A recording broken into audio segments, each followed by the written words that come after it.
안녕하십니까. 토이스앤피셜 김이사입니다. 오늘도 제가 찾아왔습니다. 여러분 혹시 평화누리 특별자치도에 대해서 들어보셨나요? 아시는 분은 이미 아시는 내용일 수 있지만 우리 평화누리 특별자치도란 이슈로 최근에 조금 많이 희화화되고 사람들에게 놀림거리가 되었던 그 작은 해프닝이 있었어요. 평화누리 특별자치도, 여기 북한이 아니고 한국이에요. 이 부분 무슨 내용인지, 어떤 이슈가 있었는지, 도대체 무슨 일이 있었는지, 그리고 이게 어떤 현상 때문에 이런 일이 있는지 한번 알아보는 시간 가져보도록 하겠습니다. 두둥. 자, 평화누리 특별자치도, 경기 분도에 대한 얘기를 해드릴 건데, 이것 때문에 경기 북부 도민들이 굉장히 화가 많이 났어요. 이게 북한이냐 막 이러면서. 근데 이게 무려 공모를 해서 나온 이름이라고 하더라고요. 대상 받으셨대요. 어쩌면 앞으로 킨텍스 원시티, M 원블럭 아파트 사시는 분들은 지금은 주소가 경기도 고양시 태극로 8 동 호수 치고 이제 가로하고 이제 동민 들어가겠죠. 그리고 킨텍스 원시티 에머블럭 아파트 이렇게 돼야 되는데, 앞으로는 어쩌면 평화누리 특별자치도 고양시 일산 동구 태국로 8 뒤 아파트 이름 이렇게 엄청 길어질 수가 있는 이슈가 있을지도 몰라요. 자, 이게 무슨 소리냐? 혹시 경기 분도에 대해서 얘기 들어보신 적 있으신지 모르겠어요. 말 그대로 경기도를 한강을 기준으로 남쪽과 북쪽을 분리시키는 거예요. 휴전선을 중심으로 지금 남한과 북한도 갈라져 있는데, 한강을 중심으로 북쪽과 남쪽을 딱 기포시가 좀 애매해졌어요. 예, 한강을 기준으로 남쪽에 있는 건 맞지만 일단은 북쪽에 좀 치우쳐 있는 것도 사실이고, 이렇게 좀 연결이 돼 있어야 되는데 인천 때문에 딱 떨어져 있잖아요. 그런 부분이 좀 있다 보니까, 그런데 선거 전에 메가시티 서울이라는 이슈가 또 있었잖아요. 메가시티 서울을 공약으로 내세웠던 국회의원 후보들이 뭐 죄다 떨어져가지고 이제는 뭐 서울로는 붙기 좀 어려울 수 있으니까, 아무튼 이게 논의될 예정이에요. 왜냐면은 22대 국회는 또 거대 야당이잖아요. 그리고 또 현재 경기도지사는 이제 또 야당 쪽이시고, 그리고 이 분도에 굉장히 좀 적극적이신 편이에요. 그리고 긍정적이시기도 하고요. 그래서 저렇게 또 이름까지 공모를 하셔서 평화누리 아무튼 좀 그렇죠, 이름이. 경기 남도와 이제 북도를 이제 분리하겠다라는 의지를 좀 갖고 계시잖아요. 경기 남도와 북도를 나누는 방법은 뭐 디테일하게 들어가면은 몇 가지 방법이 있어요. 근데 뭐 방법이 중요한 게 아니라 이번 국회 회기 내에서 어쩌면은 법안이 또 발의되고 또 거대 야당이다 보니까 밀어붙이면은 이게 나뉠 수도 있어요. 그럼 이게 야당만의 이야기냐? 사실 그렇진 않아요. 이 경기 분도 계획에 대해서는 보통 사람입니다 라고 얘기했던 노태우 전 대통령이 이제 선거 때 처음 말씀하셨다고 저도 알고 있는데, 그때부터 주구장창 그냥 선거철마다 경기도를 북부와 남부로 갈라져라, 좀 쪼개야 된다라는 이슈가 단골 소재였어요. 여기 조그맣게 저기 하단에 제가 또 그림을 넣어드렸는데, 심지어는 경기도를 북도와 남도로 쪼개는 게 아니라 경기 서도, 경기 동도, 경기 북도, 경기 남도 이렇게 해가지고 4개로 쪼개자는 얘기도 사실 굉장히 정치적 소재로 자주 쓰이는 말이기도 했거든요. 어찌되었든 경기도 수도권이라 불리는 부분은 대한민국에서 사람이 제일 많이 사는 지역이잖아요. 산업시설도 여기 좀 집중되어 있기도 하고, 모든 길은 노마로가 아니라 서울로, 그리고 수도권으로 이어지다 보니까 이렇게 인구가 많게 되면은 사실 인구의 증가나 어떤 그런 부분에 따라서 어떤 행정구역이 합쳐지기도 하고 나눠지기도 하는 부분들은 어떤 행정적인 과정에 있어서 어쩌면은 필수적인 부분일 수도 있어요. 사실 일리 없는 부분도 아니기도 하고요. 어쨌든 이번에는 조금 심각해요. 그래서 뭔가 가능성도 있어 보이기도 합니다. 일단 거대 야당도 원하는 일이기도 하지만 여당도 굳이 반대할 이유도 이득도 없어요. 또 찬성도 하는 분위기고, 그리고 실권자인 경기도지사가 밀어붙이려고 하고 있는데, 이게 나가라고 하는 부분이면은 좀 저항이 있을 수 있는데, 내가 나갈 거야라고 하는, 예, 맞아요. 남도 측에서 북도를 밀어내는 게 아니라 북도가 자기네들이 분도를 원하고 있기 때문에 조금 가능성이 과거와 다르게 좀 있어 보이는 부분도, 이 경기 분도에 대한 이슈를 조금은 그래도 시비하게 봐야 되는 부분이 아닌가 생각이 듭니다. 아니 근데 경기 북부, 경기 북부에 사시는 분들 왜 나가려고 그러는 거지? 좀 궁금하잖아요. 사실 지금 현재 경기도가 운영되는 예산의 구조는 남도의 GRDP가 더 높아요. 남도에서 벌어들인 세입으로 북부를 지원해주는 그런 형태를 띠고 있거든요. 좀 죄송한 얘기지만 따지고 보면 남도 측에서 북도를 야 니네 나가 라는 부분은 어떻게 보면 상리적으로 좀 이해가 될 수 있는 부분인지 모르겠는데, 지금 지원을 받는 북도 측에서 야 니네 지원 필요 없어 내가 나갈게 라는 부분은 사실 따지고 보면 조금 이해가 안 되는 부분이기도 하잖아요. 그래서 한번 찾아봤어요. 보시면 아시겠지만 경기 남부 지역과 달리 북부 지역은 재정 자립도도 굉장히 낮은 편이에요. 그리고 이렇다 할 기업이 북부에 있나요?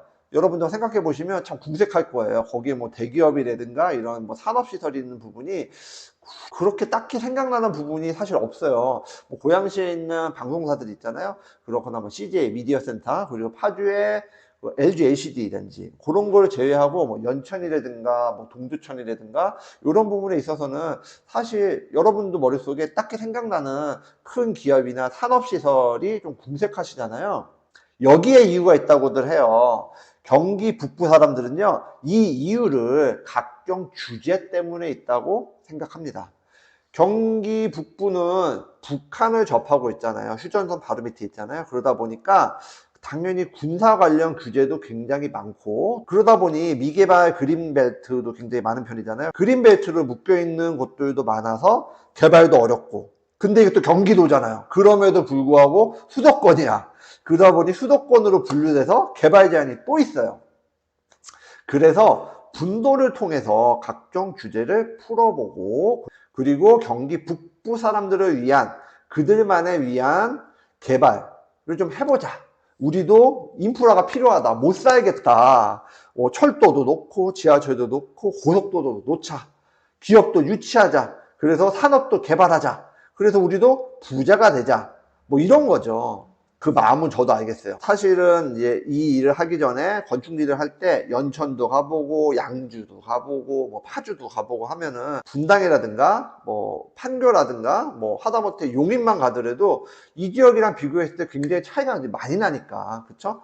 그런 부분 저도 충분히 그 입장이라면 억울하기도 하고 좀 뭐 답답하기도 하고 마음이 안 좋을 것 같아요.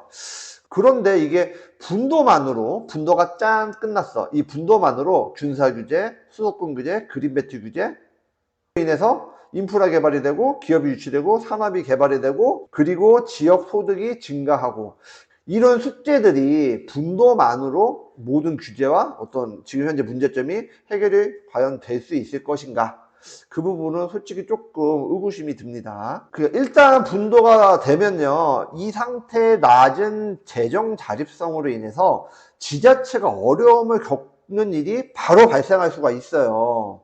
복지나 행정 부분에 있어서 분명히 어려움이 발생할 수 있어요. 지금의 재정은 상대적으로 부자인 남부가 그 재정을 어느 정도 확보를 해서 북부를 지원해주는 역할을 하고 있는 거예요. 북부를 지원해주는 이유는 이 규제 때문에 그런 거거든요. 상대적으로 군사 규제, 이런 뭐 그린벨트 규제, 그리고 수도권 규제를 받고 있으니 경기도 전체를 놓고 봤을 때 예산으로 좀 낙후된 지역을 좀 지원해주자, 여기 좀 도와주자 라는 이슈라 하고 분도가 되고 나면은 사실 당장에 그 지자체의 복지나 행정 부분에 있어서 재정적인 어려움을 겪을 수 있거든요. 이 이슈 사실 조금 시끄러운 지 오래돼서 북부 지역의 어떤 정치인의 인터뷰를 보니까 우리가 이제 이렇게 해서 어려운 부분은 나라의 국가 재정을 좀 지원을 받아서 뭐 좀 해결을 해나겠다라는 얘기를 하시는데, 그러면 그거에 해당되지 않는 다른 지방 지역에서의 저항도 사실 있을 수 있잖아요. 공평성에 대한 부분에서도 문제가 또 될 수도 있는 부분이라는 거죠. 그리고 이 경기 북부 지역에서 제일 잘 나가는 곳은 고양시잖아요. 이제 막 노후계획도시 특별법 같은 걸로 이제야 뭐 분당하고 결합원에 어쩌네 이러고 있는데 자기네 새 입으로 북부의 다른 형제들을 먹여 살려야 되는 이슈가 생길 수 있어요. 그러면 그쪽 지역은 또 괜찮을까요? 그쪽 주민들은 엄청나게 또 저항이 있을 수도 있겠다라는 생각을 사실 저는 하고 있거든요. 실제로 고양 시장님께서는 최근에 인터뷰를 하셨는데 분도도 굉장히 좋은 아이디어긴 하지만 그 전에 우리 경기 북부에 있는 도시들끼리, 지자체들끼리 경제적 동맹 체제를 좀 만들어서 자립성을 조금 키우면서 진행하는 게 어떻겠느냐라는 인터뷰도 하셨거든요. 이 경기 북부끼리의 갈등도 사실은 있을 수 있는 일이에요. 그런데 긍정론자들의 논리는 조금 달라요. 긍정론자들은요, 인천시의 예를 사례로 자주 써요. 인천시가 경기도에서 독립할 때 다들 똑같이 지금처럼 얘기했다. 자립이 어렵다. 이런 얘기를 했는데 실제로 성공했다 이거죠. 그쵸? 그리고 이런 논리도 있어요. 국가 예산으로 지내되는 국토개발 예산들이 경기도에 책정이 되면 그 예산의 대부분이 경기 남부 지역으로 몰려가고 있으니까 경기도 지역에 있는 예산을 나눠 쓰는 게 아니라 경기 남부에 너무 특혜를 많이 준다. 우리가 손해본다. 그러니 우리만의 정책과 개발이 필요하다라는 거죠. 근데 제 생각은 조금 달라요. 인천이 독립한 건 1980년대. 제 또래 친구들한테 인천이 언제 독립했는지 알아? 라고 물어보시면 다들 모른다 그럴 거예요. 왜냐면은 저 1980년대는 저도 꼬꼬마였을 때거든요. 1980년대는 우리 삼저 시대다 그래가지고 굉장히 우리나라가 그 삼저를 기반으로 해서 고성장을 이뤘던 시기잖아요. 올림픽도 있었고 아시안 게임도 있었고. 지금이랑 그때는 성장 관련해서 굉장히 지금 상황이 다르잖아요. 인천이 잘 됐으니까 경기 북도 잘 될 것이다. 너무 희망적이지 않나요? 그리고 두 번째, 경기 북도만을 위한 개발 계획. 글쎄요, 그게 좀 현실적인 내용일까요? 지역 갈등이 있을 수도 있는 조금 민감한 내용이긴 한데, 전라도와 경상도의 사례를 들어서 한번 이야기를 좀 진행해 볼까 해요. 저는 서울 사람이니까 지금 어떤 특정 지역이랑 상관이 없습니다. 제 주변에서도 있는 일인데요. 경상도 친구들하고 전라도 친구들하고 사실 이 이슈로 우리 아직 젊은 나이들을 불구하고 많이 다퉈요. 새마을 운동과 경부고속도로 누가 했죠? 박정희 대통령. 그쵸? 박정희 대통령이 대구 사람이라 경상도에 중공업을 밀어줬다. 뭐 그럴 수도 있죠. 팔은 안쪽으로 굽는 거니까.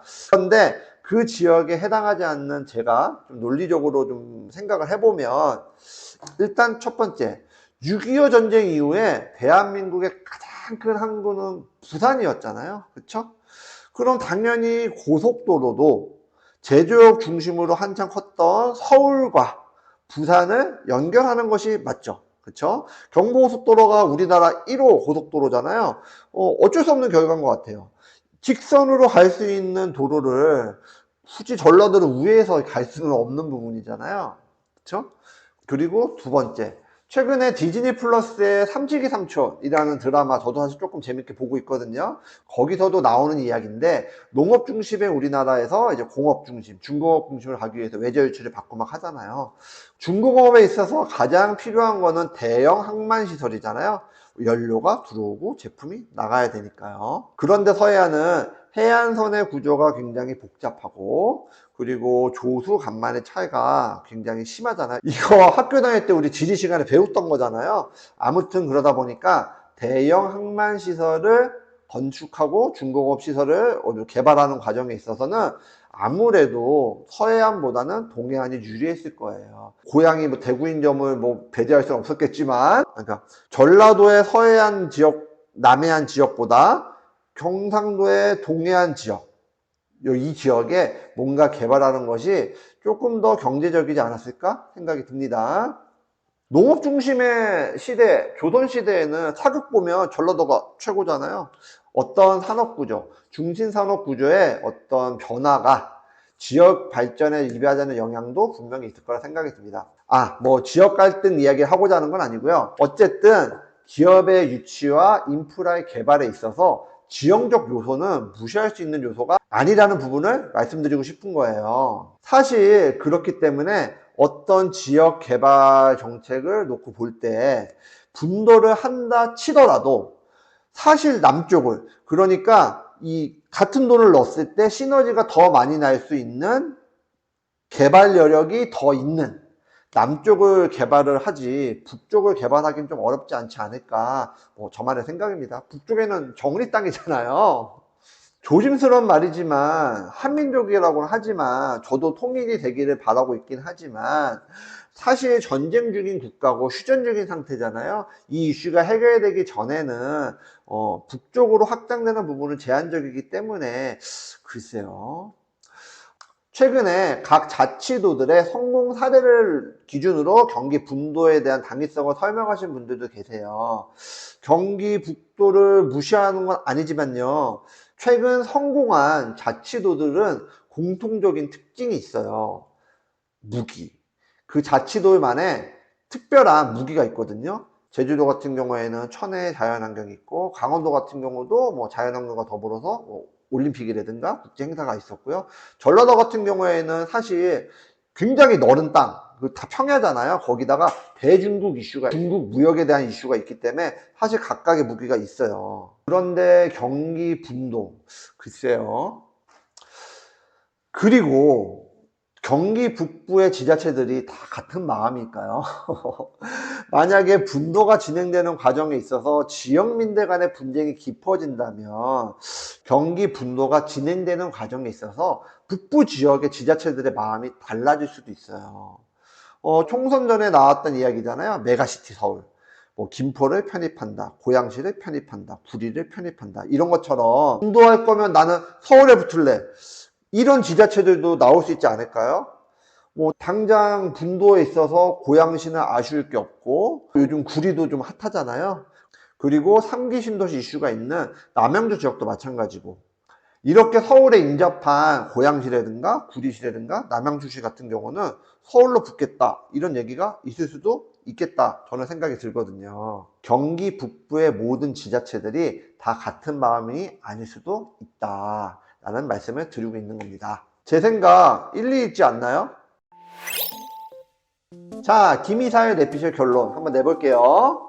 오래전부터 있었던 이야기이기 때문에 지금 다시 이슈화되고 있는 경기 분도에 대한 이야기, 사실 밀어붙인다고 해서 이게 될지 안 될지 하는 부분은 조금 더 지켜봐야 돼요. 그런데 이 정책이 진행이 되고 안 되고가 중요한 게 아니라, 사실은 어떤 정책이든 모든 행정정책은 국민에게, 그리고 그 주민들에게 이로운 일이어야 된다는 거예요. 그래야 그 정책이 실제로 의미가 있다, 저는 생각하고 있습니다. 이게 정치적 이해관계에 따른 정치인들의 어떤 헌신성 립 서비스가 되든, 또는 정치인의 배부르기, 또는 그 지역의 어떤 특정 계층에 대한 수혜를 준다 하더라도 결과론적으로는 이 지역 주민들에게 모두 공평하게 이루어야지만 이 정책에 의미가 있다, 저는 생각하고 있습니다. 그러기 위해서는 사실 먼저 지금 현재 경기도가 이렇게 거대한 규모를 보이고 있을 때 경기도 전체의 힘으로 가능한 인프라를 먼저 조금 더 구축을 하고, 그리고 경제적으로도 성장할 수 있는 방법을, 구체적인 방법을 조금 더 모색을 해서 서서히 차근차근 시도를 하는 것이 맞지 않을까, 저는 생각합니다. 이거 굉장히 큰일이잖아요. 한번 갈라지면 다시 붙기 모양새도 안 좋을 뿐더러 좀 어려운 일이에요. 그렇죠? 충분히 검토하고 여건을 구축하고 그 다음에, 그리고 주민들의 의견 청취도 더 많이 해보고 좀 그런 일이 좀 선행이 돼야 되지 않을까 생각이 듭니다. 뭐 이렇게 공모 때려가지고 평화누리 이렇게 이름 짓지 말고요. 자, 저도 경기 분도에 대해서는 뭐 반대하는 입장은 아니에요. 우리 지역 소멸시대 뭐 이렇게 많이 말씀하잖아요. 경기 북부 지역 미군 부대가 평택으로 이전했잖아요. 그럼으로 인해서 산업 구조에 빵꾸도 좀 나 있는 상태고, 휴전선을 면하고 있는 지역 같은 경우에는 인구의 지속적인 감소도 있기 때문에 그 지역에 대한 어떤 문제도 굉장히 많다는 거 저도 알고 있어요. 하지만 이 모든 정책이 우리 주민을 위한, 국민을 위한 일이었으면 좋겠다 라는 내용 말씀드렸습니다. 저희 똘스의 내피셜에서는 요즘에 22대 국회가 출범하기 전에 있어서 앞으로 있을 어떤 부동산 이슈, 경제적 이슈, 어떤 자산 시장에 대한 이슈에 대해서 재밌는 이슈, 그리고 좀 심각하게 봐야 되는 이슈들 하나씩 찾아서 올려드리고 있어요. 여러분에 있어서 저희 영상이 여러분의 사고의 폭을 조금 더 넓히고 여러분의 자산관리, 내 집 마련에 있어서 조금의 이로운 영향이 있기를 기원합니다. 그런 의미에서 저희 채널 처음 오셨든 다시 보셨든 아직도 구독을 안 하셨다면 구독과 좋아요 그리고 알림 설정 좀 부탁드릴게요. 자, 다음 시간 예고입니다. 다음 시간에는 우리 똘스가 다시 돌아와서 사전청약 제도 폐지에 대한 얘기를 할 거예요. 저희가 사전청약에 대한 이슈, 저희 채널이 처음 생겼을 때 다뤘던 이슈거든요. 발이 씨가 됐어. 아무튼 사전청약 결국에 폐지되었는데요. 사전청약 폐지로 인해서 앞으로 어떻게 바뀌게 될지, 그리고 우리는 어떻게 해야 될지, 이 부분 컨텐츠로 준비해서 여러분께 돌아오겠습니다. 그럼 언제나처럼 인사드리고 이 영상 오늘 마무리 짓도록 하겠습니다. 오늘은 여기까지. 다음에 또 만나요. 안녕히 계세요. 안녕. 안녕. 안녕. 오늘의 영상 도움이 되셨나요? 구독과 좋아요는 저희에게 큰 힘이 됩니다.